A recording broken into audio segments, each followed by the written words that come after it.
Record, come up. Great. All right. Thank you everyone for coming. I know we still have people trickling in. Um, Let me read our mission here. The mission of the Vashon Maury Island Heritage Association is to honor Vashon stories of love, life, oppression, action, and resilience. And I'd like to also take a moment to read our land acknowledgement. The Vashon Heritage Museum stands on the ancestral lands of the Shwabopsh or Swiftwater people who inhabited Vashon Maury Island for millennia. The No Nation Land Claim Act encouraged large numbers of settlers to claim land even before the Medicine Creek Treaty of 1854 extinguished native claims to it. The Shwabopsh were imprisoned on Fox Island during the Puget Sound Treaty Wars by the territorial government and later relocated onto the Puyallup Reservation. We acknowledge the people of the Puyallup tribe whose stewardship of and relationship with Vashon Maury Island continues today. We commit to amplify the voices of Indigenous people, making space for them to tell their own story, both past and present, in our exhibits and programs. And you're all here today to see the We the People panel discussion inspired by our special exhibit, We the People, the Gib Dammann Collection. Panelists Dr. Allison Jansen, Dr. Bruce Haulman, and Gib Dammann will discuss the role of memorabilia in politics, Vashon's voting history, and why political ephemera speaks to voters, moderated by Dr. Nancy Bristow. And now I'll introduce our fine panelists. Allison Jansen earned her PhD in political science at the University of Washington. She is retired as faculty in political science and in gender studies at Green River College, and as part-time lecturer in political science at the University of Washington. Her research and lecture focuses have included comparative electoral systems and elections, media, disinformation, political ideologies, women in politics, race, and economic inequality. It said you laughed. Dr. Bruce Haulman, who is the president of the Vashon Maury Island Heritage Association, has a PhD in history from the University of Washington. He is a retired professor of history at the Green River Community College, the author of Vashon Maury Island Images of America, and A Brief History of Vashon, which many of you I know have read. Gib Dammann, I took a little from his spiel on his political memorabilia exhibit.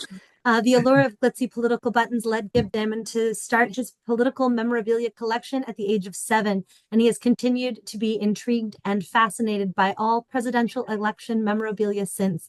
This special exhibit, which we'll be talking about, showcases a long commitment on Gib's part to honor those who ran for office and their marketing paraphernalia. Nancy Bristow is a distinguished professor of history at the University of Puget Sound, where she has taught for 34 years, and where she also serves on the leadership team of the Race and Pedagogy Institute. She is the author of 3 books, most recently Steeped in the Blood of Racism, Black Power, Law and Order, and the 1970 shooting at Jackson State College. My apologies for the background noise. She has provided historical commentary for media outlets ranging from NPR and the PBS NewsHour to The Guardian, The New York Times, but most proudly, though just once, to Vashon's own Beachcomber. So thank you so much, panelists, for joining us here tonight. And we have a really wonderful panel for our viewers. So thank you so much. So I will take it away, and it is such an honor to be with the 3 of you tonight. I think that Greta is right on the money when she says we have a really exciting panel for folks tonight. I want to remind the audience that we will have time towards the end of our time together for questions. So if you've got questions at any point, feel free to put those in the chat, and we'll be following those. May respond to some of them while we go, but most likely most of them towards the end. And then I also wanted to we're having a little reverb somewhere. Okay. Anyway, so let's get started. I think from Gib's phone, you can't have your phone sound up in the museum.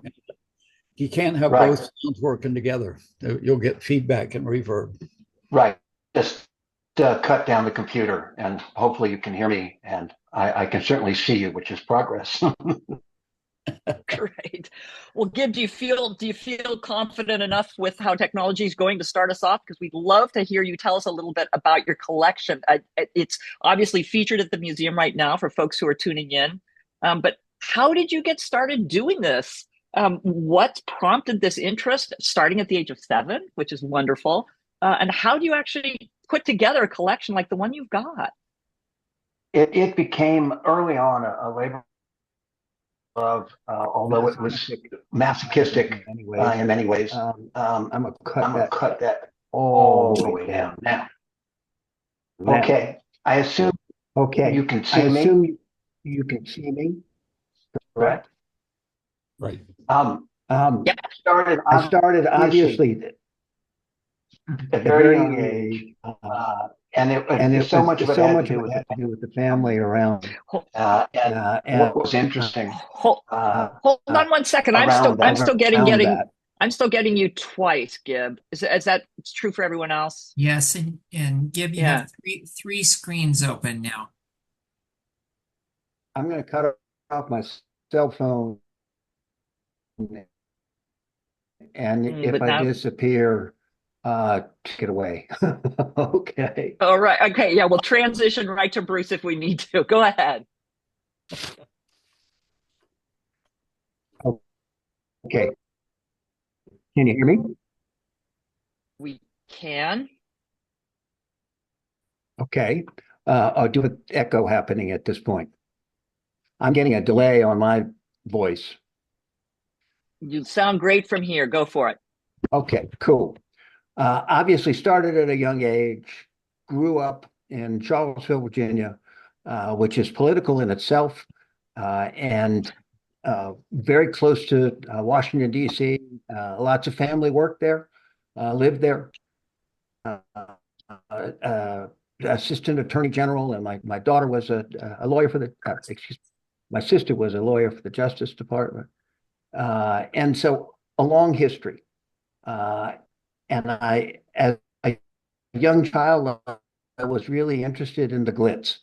And that was, as a matter of fact, hopefully you can see just some of what I started with.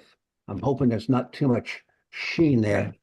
But you can see various media that are typical for political memorabilia here. Obviously, the buttons.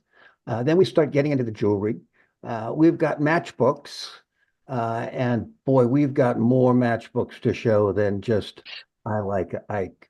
But you can already see in that I Like Ike button, or excuse me, matchbook, that we're already zooming in on the one line, the zinger,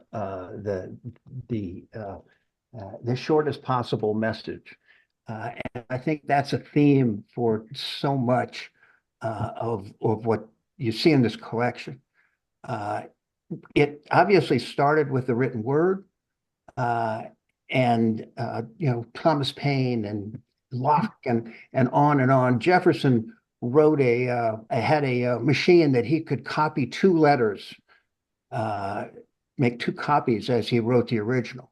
And so there was just this massive explosion with the print press and whatever. And it's interesting to see that documentation. And with that, early on came on the political cartoon. And the political cartoon is still used today very effectively. We have Mr. Horsey for the Seattle Times. It's syndicated, that puts in a real winner every Sunday. And then obviously pamphlets, handouts. Then we moved on to the picture. And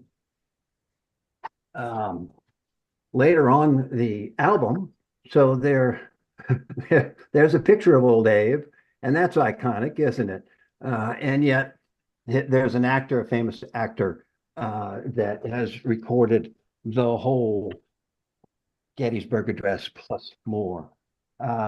So with the picture came comic books, And here's one of Mr. Taft, President Taft. And this was repeated on and on. And to finish with the written word, it is really strong today. This is just what I've gotten, a portion of what I've gotten in the mail in the last 6 weeks.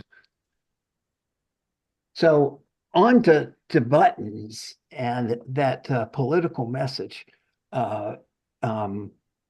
It stayed as buttons, red, white, and blue for quite a while. And I found that I could go to my favorite antique store and I'd have them, the curators, trained to hold on to political items for me, because every 6 months or so I'd drop by, whether it was in Stanton, whether it was in DC, Baltimore, you name it. And so I just kept adding to the collection. eBay comes along and it's really easy and extremely affordable to just pay $1 for a classic button, and you're paying more for shipping than you're actually paying for the button. That's kind of tightened up lately. Prices have jumped appreciably. So that's basically how the collection was built.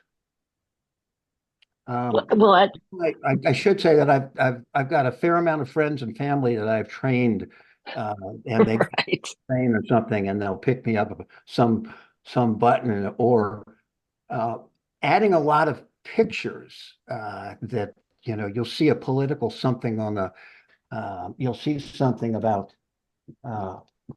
Brexit on a telephone pole, and your son-in-law would send you a picture of that. So that's a portion of the collection that's ongoing.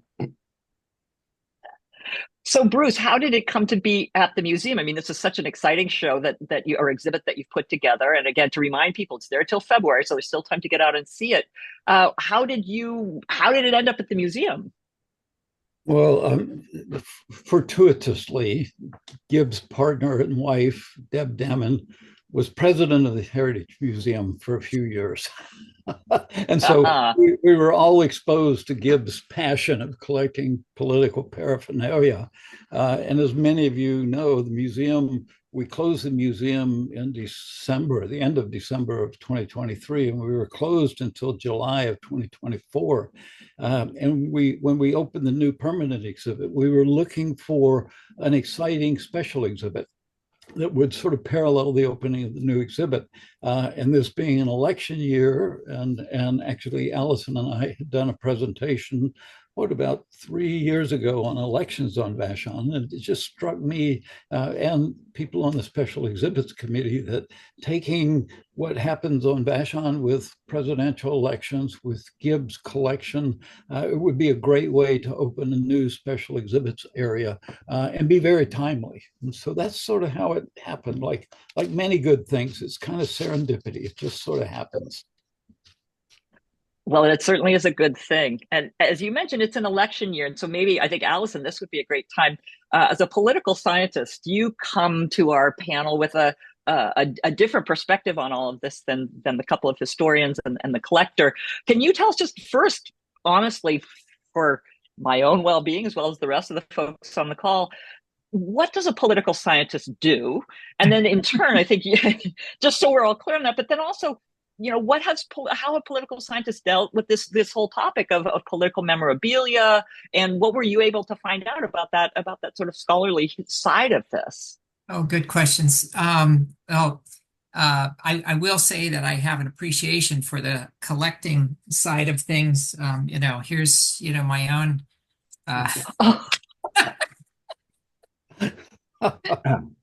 Allison, we want you. What's that? We want you. Yeah, there are folk life buttons in there as well as the political buttons, but might even be a Vashon Strawberry Festival button in there too. But at any rate, so I really love the exhibit at the museum. I did have the chance to go through and look at that. But it's so many goofy things. I was really struck by the Carrie Edwards pill organizer. That was just, I don't know, hilarious. There's so many.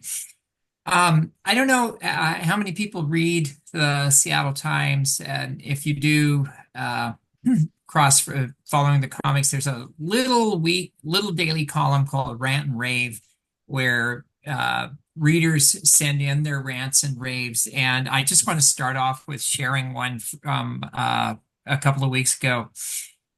Rant to my neighbors who put up political signs in their yard for president. It makes the neighborhood feel like a divided camp, and it will change no one's vote. I would rather not know who you support. So there's one perspective on political signs. So what do political scientists do? Well, we do a lot of things, but one of the things we do is we study political participation. Voting is the most common type of political, most common form of political participation, but people post and discuss issues on social media now. That's very, very common. Most people don't, but a lot of people do. A lot of people just read them and don't post any comments. Contacting officials, we can donate money, you can volunteer for campaigns, you can attend rallies, marches, or protests. You can write letters to newspapers, you can join interest groups like the Sierra Club, the NRA, AARP. You can serve on government boards, you can run for office.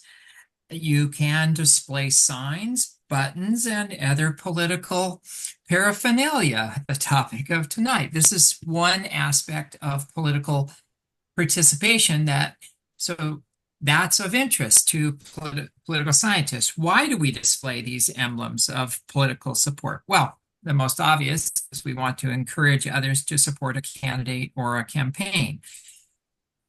It also shows membership in a political tribe. We might want to stand up to neighbors who support opposing candidates, and that might irritate somebody else, as we found out. Do we do it for fun? To join the excitement of a campaign? A little footnote, side note: in authoritarian regimes, political buttons, political signs can sometimes be mandatory. So, what influence do these buttons, campaign signs, hats, etc.? What influence do they actually have? Well, let's talk about the science part of political science. We like to quantify. We also like to isolate variables and find cause and effect. Examples, the variable of incumbency, if we're trying to give odds on who's going to win an election. Well, it turns out that incumbents typically have a significant advantage. In the 2022 elections, congressional incumbents had a 98% win rate. 98%. State level incumbents had a 96% win rate. Local level incumbents had a 90% win rate. Incumbency is huge. In open seat elections, however, the best variable is money. Doesn't guarantee that you're going to win, but if you have the most money, on average, it increases the odds that you are going to be the winner. Letters and calls to elected officials can matter. Is this something we can study? Well, in the right circumstances, we can. Many political offices do actually keep track of how many constituents weigh in and what they communicate about. And we can look at that's quantification, right? And then we can compare that with the existing stances of the politician, and we can measure to what extent their position might change. So those are examples of what we like to do in political science. So let's apply that to political paraphernalia. What kind of effect does it have? Well, turns out that political paraphernalia, buttons, signs, etc., is really, really hard to quantify. I did a search at the University of Washington. I used databases that where I can search pretty much every political science journal out there. And let me tell you how many peer-reviewed professional research articles I found. It was essentially zero. Nobody is studying this. It's too hard. We can't figure out how to quantify and to isolate, to have, a blind study, or, here's, the effect of people wearing a button versus the people not wearing a button.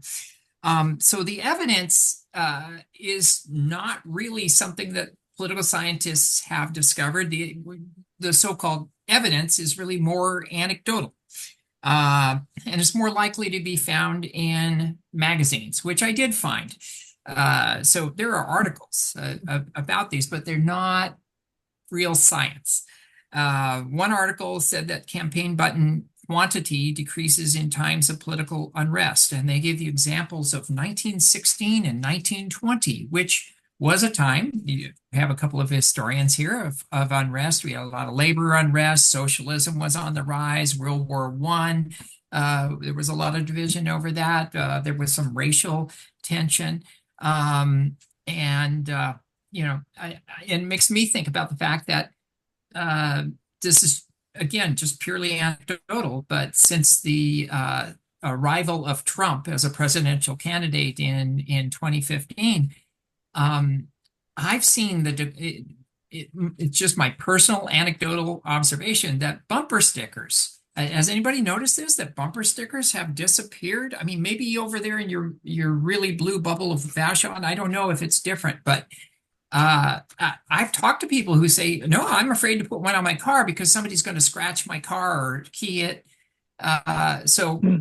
Interesting. So is there published research on this? No.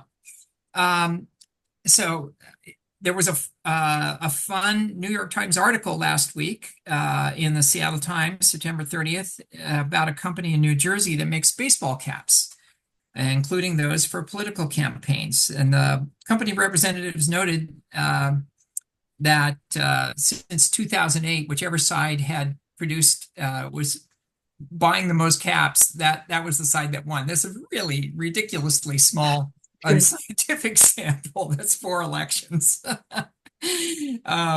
So yeah, not science. The article noted that they make both MAGA hats and Harris Walls hats, and that previously production for the Biden campaign was really slow and low. But that as soon as Harris and Walls became the candidates, the production has shot up like so dramatically, they're having trouble even keeping count of how many hats they're producing. There's so many that they're producing. And just a fun note on that, this surprised me. They are mostly, the Harris Walls hats, they are mostly camouflage hats. And I thought, really? And well, it turns out you got to be hip, you got to be young. If you follow the artist Chapel Roan, she has been wearing these camo hats and it's become hip in the cities, don't you know? So they're flying off the shelves. So my research turned up more history than political science. I learned that stamped brass pins were made for George Washington's inaugural. Have any of those, Gib? I bet they are hard to come by. I learned that the modern cellulite covered pins were patented in 1896 by a New Jersey company. And I also learned that the Grays Harbor Stamp Works in Aberdeen bought one of the machines that makes those pins in 1936. And an article in Columbia Magazine Journal of the 2016-2017 issue said that this company, the Grays Harbor Stamp Works, was still using that button machine that they bought in 1936. Well, the magazine was a few years old, and I was wondering, I wonder if it's still true. So I just called them up. I found them on the internet and I called them up and they said, "Oh yeah, we're still using it. We have some other machines from the 1930s as well." So so that was kind of fun. So there you go. The political science take is not really political science, it turns out, but it was kind of fun looking all this up. And wonderful because well, the historians in the room love it that there was so much history out there to find, but the anecdotal is so delightful because again it sort of situates us in a tangible kind of human level. So Gib, I'm just curious, you don't have any buttons that are actually produced by that Grays Harbor, I mean, you may not even know, but the Grays Harbor stamp works. Do you have any that with that on it or anything?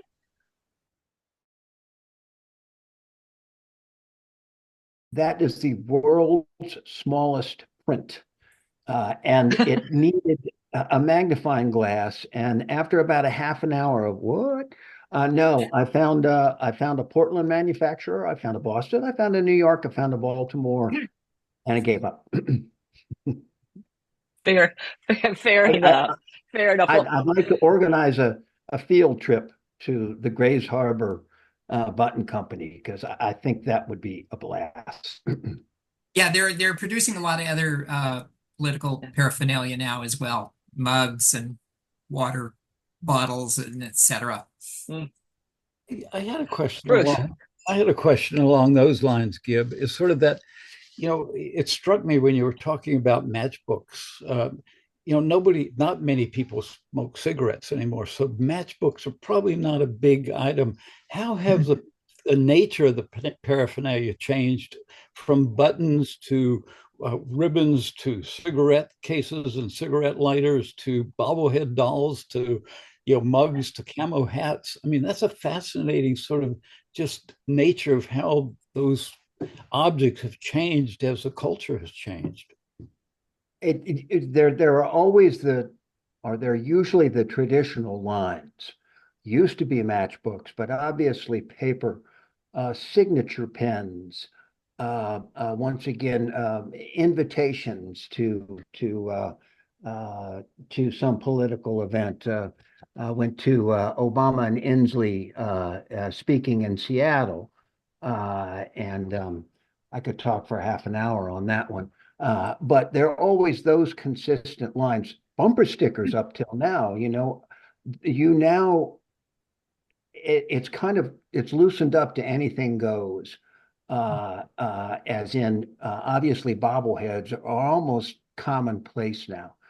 And the stickers, I've got 4 different Harris stickers that are obviously not car stickers. They're intended to go on the back of kids' blackboards or notebooks, those kinds of things. But they would not be legible. You would not read Nixon's the one, in that really fine print. Biden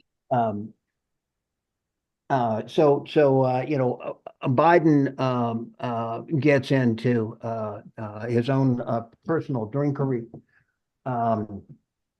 It really starts to loosen up about Eisenhower because I think that ties into your point about money talks. Because Eisenhower had a whole lot of funding, apparently the ability to do anything with it, and that showed in the earrings and the powder cases and on and on and on. And from that point on, I think you could probably see almost a unique item for each major person running. So, for instance, Gosh, yeah, is a bib that I assume, because I am from the South, some crab shack was passing out to keep their clothes clean. Today, you can get happy anniversary cards from the showman himself. It's an example of a sticker that would not be appropriate for the back of a car, but nonetheless, she persisted. So it's fun to see it, frankly, explode. And I think that former President Trump will be one of his legacies will be leading in that explosion. I think that Bruce. Bibles and tennis shoes. Yeah, Bruce. The other thing that should be noted is the new one-liner is very much mass media, and so it's typical to run into a Kennedy video, an old black and white video, much less a copy of the vice presidential debate 2 weeks ago. Now that's all available on YouTube, and it will be available forever. But that's obviously where we're headed. Bruce, I don't want to let you get away from us too long. We need some more history in the room, I think, because one of the things that's really fun at the museum right now is the timeline about Vashon's history and its relationship to elections, which I know you were fundamental to the production of that.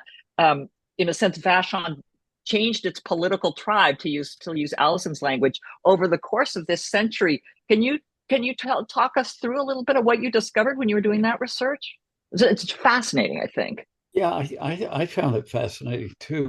When I started looking at election results on Vashon, it just struck me incredibly. It's sort of Vashon flip-flops in basically about 100 years. In 1904, Teddy Roosevelt, running as a Republican, at almost 88% of the vote.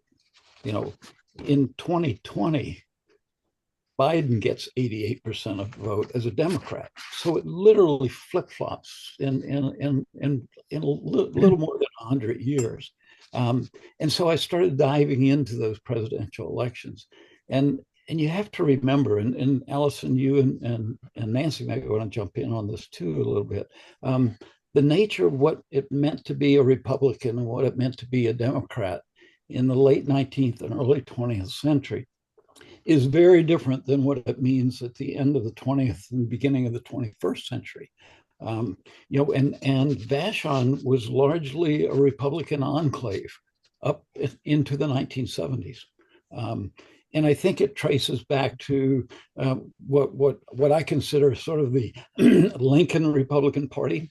Vashon settled by a large number of Civil War veterans who come out of that sort of agrarian Midwest and continue the values of what the Republican Party was under Lincoln. And that continues up until the Great Depression with Roosevelt. Roosevelt's FDR is the first Democrat who wins Vashon. And in 1932, he only wins by 52% of the vote. By 1936, he wins by 59%, but then by 1944, actually Roosevelt doesn't win Vashon. In 1944, Dewey wins by 51%. So it was sort of a response to the Depression, and FDR's great New Deal and that kind of stuff, that you saw Vashon shift, but it was a temporary shift, because by the 1950s, Vashon's voting 65-70% for Eisenhower. And even into the Nixon elections, they're voting for Nixon 55%. And fascinating to me, in 68, a contentious election, Nixon wins the island by 49%. Humphrey gets 42%, but George Wallace gets 9%. And so if you put Wallace and Nixon together, they've got almost 60% of the vote on Vashon, and that continues up until 1980. It's the 1980 election is where the shift takes place. Of course, Vashon votes for Johnson, in 64. But that's because the Republicans went way off the rails with Goldwater, I think. But basically, they come back until 1980. 1980 election is really the swing election for Vashon. Reagan in 1980 wins the island with 45% of the vote. But the Democrats, Carter gets 38% of the vote, and Anderson gets 18% of the vote. So if you put Anderson and Carter together, the Democrats would have won Vashon. But because the ticket was split, Reagan walks away with Vashon, but only with 45% of the vote. From that point on, it's sort of the lights are out for the Republicans on Vashon. Beginning in 84, Vashon votes for Mondale, then Dukakis, twice for Clinton, for Bush. By John Kerry's, they're voting 78% of the vote goes to Kerry. Obama, 82% of the vote. Clinton, 84% of the vote. And Biden, 87% of the vote. So Vashon just shifts, and it's really in 1980 that you see. So the 1970s, that change in Vashon, that changing population, the post-World War II, what I often call the Boeing engineers, that professional class that begins to come to the island after World War II and replaces that agrarian base, really shifts Vashon to a very strong democratic sort of area. But it's important to remember, even in 2020, Biden gets, 87% of the vote, 6,500 votes, but almost 800 Islanders vote for Trump. So it's not like there aren't Republicans on Vashon. They're just a smaller percentage of the population. Just like in 1904, similar kind of thing. There were some Democrats on the island, but they were 15, 20% of the vote. Most Vashon Islanders. And that to me is just a fascinating shift. And in developing the exhibit with Gib and with Jenna Rigg, the designer, we were talking about, well, how do you visually show that? And we did this with this timeline using red and blue, and Vashon's red, red, red, blue, blue, blue for a couple of elections with Roosevelt, and then red, red, red, red, red up to Reagan, and then blue, blue, blue, blue, blue up to the president. And Allison, you might want to tell that story about red and blue, how that becomes representative of the Republican and Democratic parties. Oh, sure. Yeah, so I didn't realize you were going to ask me about it. I would have looked up the exact year. But as I was saying last night, that I think it might have been the 2000 election that the three major networks unilaterally decided to illustrate their graphs and charts with blue and red. And I read that they said they were the colors that have the best contrast. Prior to that, graphs would be illustrated with a variety of colors. And that by 100% coincidence, all three networks assigned blue to the Democrats and red to the Republicans. And I'm guessing that they didn't give red to the Democrats because they knew that it was the color historically associated with socialism, and they'd get a lot of blowback on that if they had dared to do that. So I sort of enjoy the fact that the Republicans and socialists now both are the Reds. But anyway, so it's just this accident of history, and the fact that all three networks did it at the same time, it became a thing. And now one party's blue, one party's red. Just great. But those are those sort of these little tidbits that are just so fun. And it's part of, again, I think why those of us who have seen the exhibit enjoy it so much, because you get that kind of, little, things that may seem inconsequential, but they're so interesting when you put them all together. It's so meaningful. Bruce, I want to come back to you for just one question, which is, I noticed you mentioning the Wallace vote and the Anderson vote, and that interest in third parties. And again, I don't know the statistics, but I wonder if that's also a reflection of sort of Vashon's, there's always people who are ready to buck trends on the island, as far as I can tell. I mean, do you pick up on that at all? Yeah, you do. And in fact, in every election on Vashon, there's anywhere from 2 to 6% of the vote goes to third parties. And if you look at your election, when you get your election brochure, I mean, there's 20 people running for president of the United States. I mean, it's a big, long list. And it's all these parties, many of which you've never heard of. But there's always a few people on Vashon. So out of those 15 or 20 parties, there's always 3 to 6% roughly of Vashon is voting for somebody other than the Republicans and Democrats. So it's fascinating. It is that kind of Vashon frontier. I mean, we are a Western frontier. I mean, even though we're urbanized, we do have that Western frontier sort of mindset in many ways. And I think that continues in a place like Vashon. Yeah. And I think that sense of it being a space where you can be yourself, which may not be a Republican or Democrat self, in so many ways, Vashon is open to people being who we are. And I think that's part of what attracts those of us who are more recent. I've only been here 17 years, feel like a newcomer, but that's definitely part of what attracted us to the island. So I know we're getting close to when we're going to open it up to questions from the audience, but Gib, we wanted to make sure, did you have any favorites? I know you showed us a couple of your wonderful bits of memorabilia. Did you have any other special ones you wanted to be sure that the audience got to see before we move into audience questions? Because I could just sit and watch you talk about the pieces all evening. Sure. I don't know if you, to me, this is an example of a good one-liner. We are the 99%.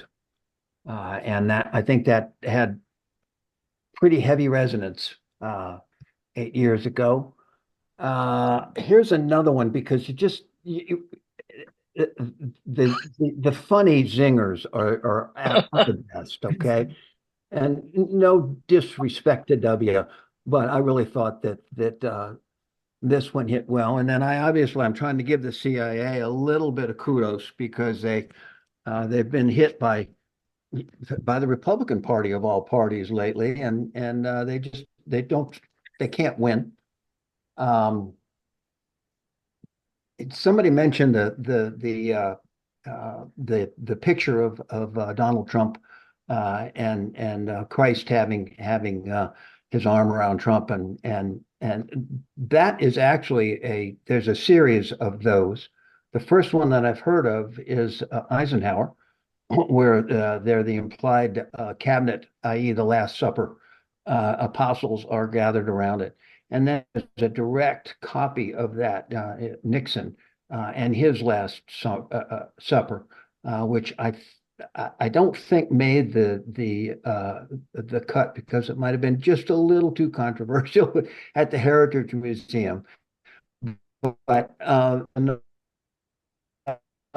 one, obviously, of Trump, there's an implication of rape. And so it's interesting to see that theme continue, and especially with us wrestling with church and state again. I think that's in retrospect, I think that it's not just the candidates and the character, it's the issues that keep coming back. It's amazing how they don't go away, whether it's internationally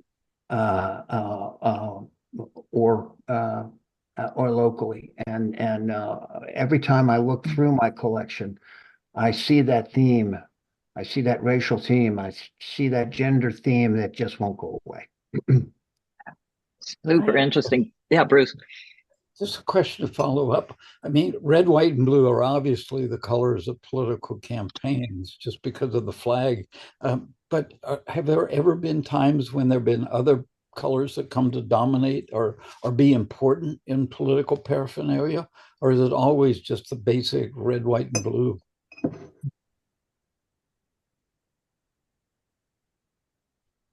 I think it's been simple for the U.S. to hold on to that red, white, and blue. And I think in some ways, a lot of the Brazil political memorabilia, for instance, is reflective of the colors of the flag, in particular. And so I think that is a pretty constant. I think it's interesting that the rainbow has been utilized for political message pretty effectively, and I think that's a message that we'll continue to see.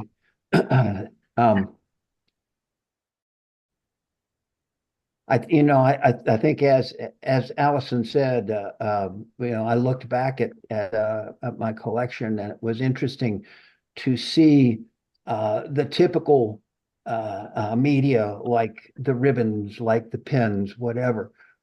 But she's right; it really did not come down to that red and blue. It was red, white, and blue, typically before 2000, and then really started to zero in on color versus party. Yeah. Now, I know that we've got a couple of slides that have some images of some of your collection. And I think maybe we could put those up on the shared screen and you could tell us just about a couple of them, just because it's just so much fun. There we go. Yeah, and please, you guys jump in when you see something that tickles your fancy. But if we set it up chronologically, and tried to represent what was happening every 4 years, tried to represent both the winners and the losers. So, for instance, we see a lot of that Ike memorabilia that I referred to.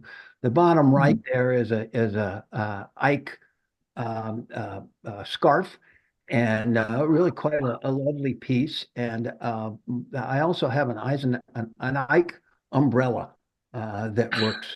That's at the museum that we opened up in the last conversation.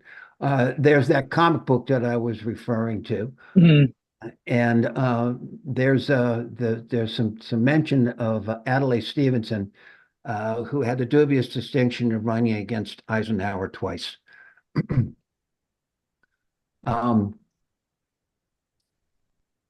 Yeah. It's interesting to see the collection of cards is represented a little bit there, and so you see all of the Bush slant cards and the Iran-Contra scandal, et cetera, et cetera. In that bottom right, you see the Dissent mint. There's a fun theme of mints through the collection, whether it's embarrassments or impeachments. It goes on and on and on, and so you might look for that if and when you go visit. Behind the Cup of Joe is they're puppets of evil. And my father just loved those 4 puppets. Okay, he had 3, maybe 4 of those things just sitting around the house, and he would just pull up, whoever he wanted to imitate and whoever was on TV, and it was just these finger puppets. The first one that I saw happened with Nixon, and it was picked up with George W. Bush and the Iraqi War. President Kennedy, I think, had a healthy budget to work with, and on top of that, he was the first Catholic president. It's amazing how many, frankly, pardon me, because I'm in this group now, but little old ladies collected memorabilia. I've got 3 collections just from the urbans of people that had collected the original look and life, and that portion of the collection is amazingly detailed. And talk about iconic pictures, Ruby shooting Oswald. Just that's captured on the front page of those newspapers, the Coffin.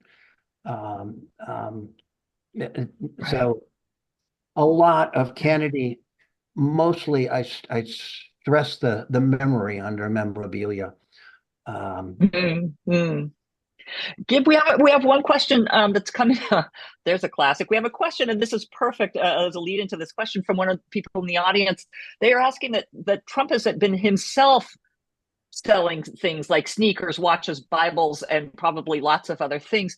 Are you aware of another candidate who previously themselves were marketing their materials? I mean, or is this a sea change, or is this something you've seen before?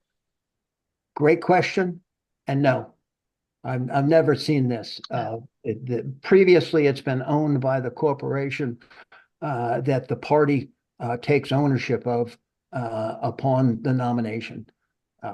Never seen anything like this. I'll ask a follow-up to that, which is, shows what I don't know. The parties obviously are making money selling the memorabilia. Can independent people also can market? Because I feel like since Kamala Harris was nominated, like there was this explosion of things that were clearly not coming from the party that I wasn't used to seeing before.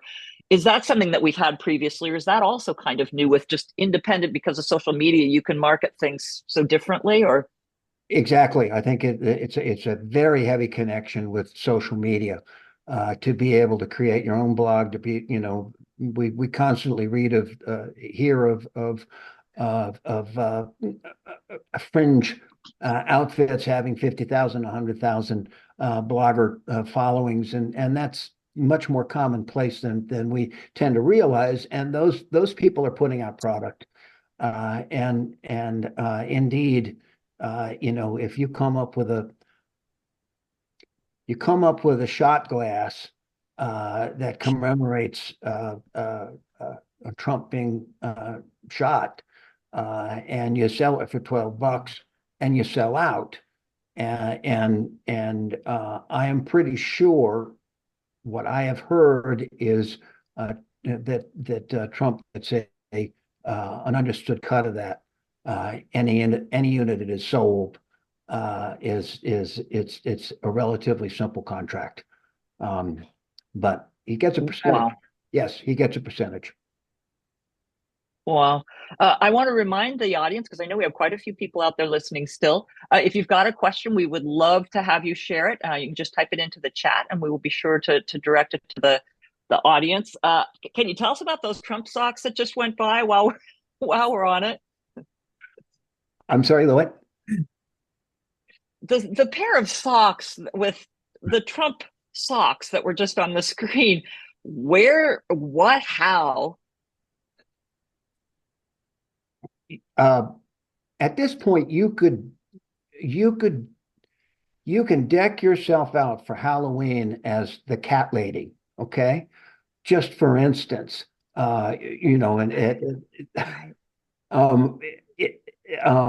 much less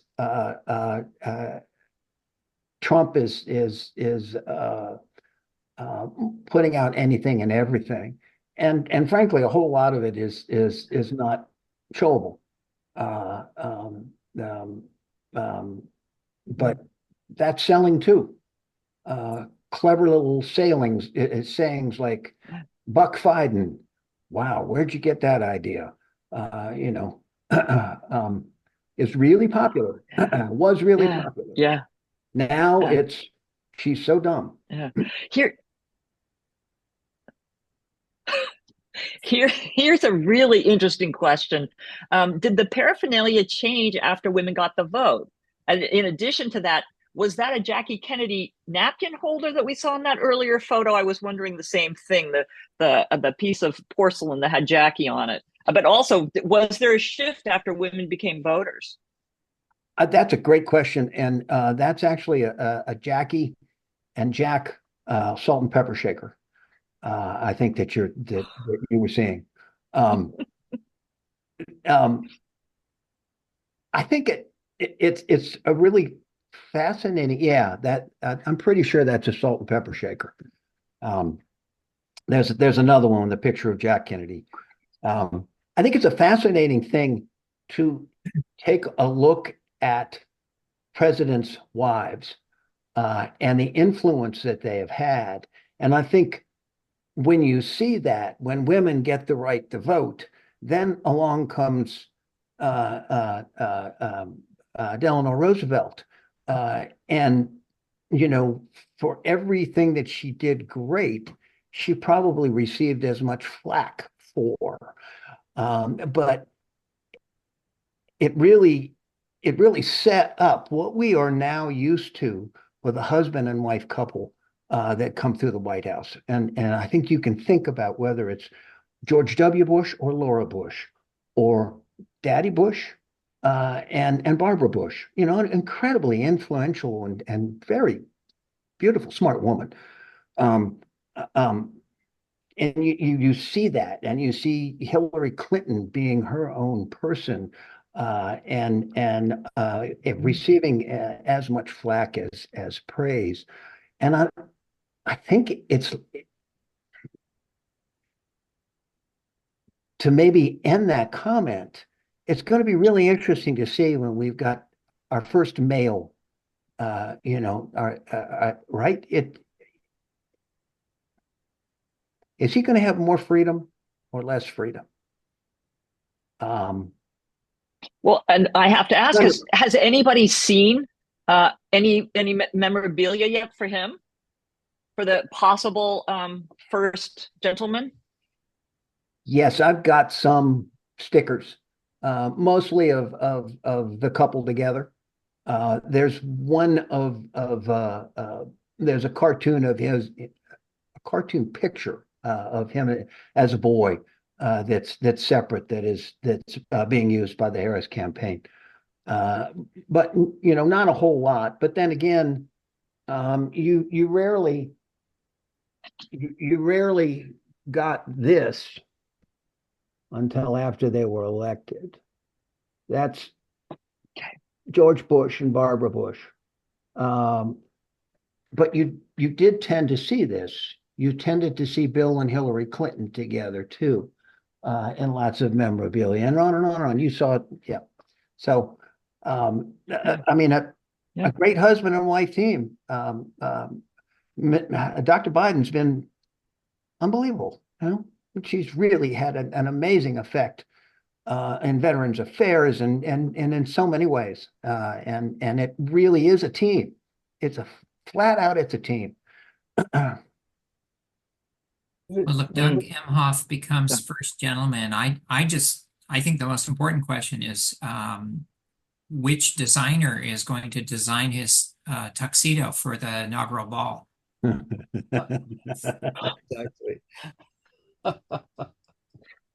That is so good. That is so good. We are just about out of time, but Bruce and Allison, I just want to make sure, did you have any last words? Any of the three of you, things you wanted to add on here as we're wrapping up? We just have a minute or so left, but wanted to give you the last word, folks. See the collection if you haven't seen it. It's a lot of fun. Yeah, that's what I was going to suggest. Visit the museum. We're open from 1 to 4 Wednesday through Sunday, and see the new permanent exhibit, but also see this new special exhibit. It is indeed special, and it's because of Gib and his obsession with collecting political paraphernalia that we have this. And I can tell you, during that process, when we started, we thought, oh, well, we'll just pick out a few things. Well, Gib bought in boxes and boxes and boxes and more boxes. And I mean, we just had so much stuff to choose from. It really became a much more difficult task because of the richness of Gib's collection. And the problem every museum has is we've got limited space. You can't show it all. But at some point, and what we are doing is we're going to periodically change some things out. so you can see different aspects of his collection. So it's an exhibit to come to not just once, but several times. It's up through the beginning of February. We wanted to keep it up until after the inauguration. And so please come visit the museum. I think you'll find it just delightful. And the museum has set up and I will. The museum has set up a second exhibit at McMurray Middle School Library. So if you happen to find yourself in that school, wander on by the library and check out the showcase there. Yeah. Well, thank you to all three of you, for Gib for making the show possible, Bruce for your guidance of the Heritage Museum and all you've done, and then all three of you, Alice, for all the insights about political science, and to all three of you for just a wonderful evening. What an honor to get to spend time with the three of you. And yes, please go see the museum. And if you haven't seen the new permanent collection, it too is really, it is. I was just in awe. That's what was the word I had to use when I saw it the first time. And again, and I'm in awe of all three of you for this nice evening. So thank you so much. And thank you so much to those who joined in with us. Take care. Thank you, Nancy. And thank you, Nancy, our moderator. What a fabulous job. Yes. Really made it, brought it all together. And for anybody listening who enjoyed, our next talk will be in November. Keep an eye out for that, coming on November 19th. And it'll be about the doctrine of discovery with law professor Robert Miller from ASU and Brandon Raynon, head of historic preservation for the Puyallup tribe. So thanks so much, everybody, for tuning in tonight. Have a lovely rest of your evening. Great. Good night.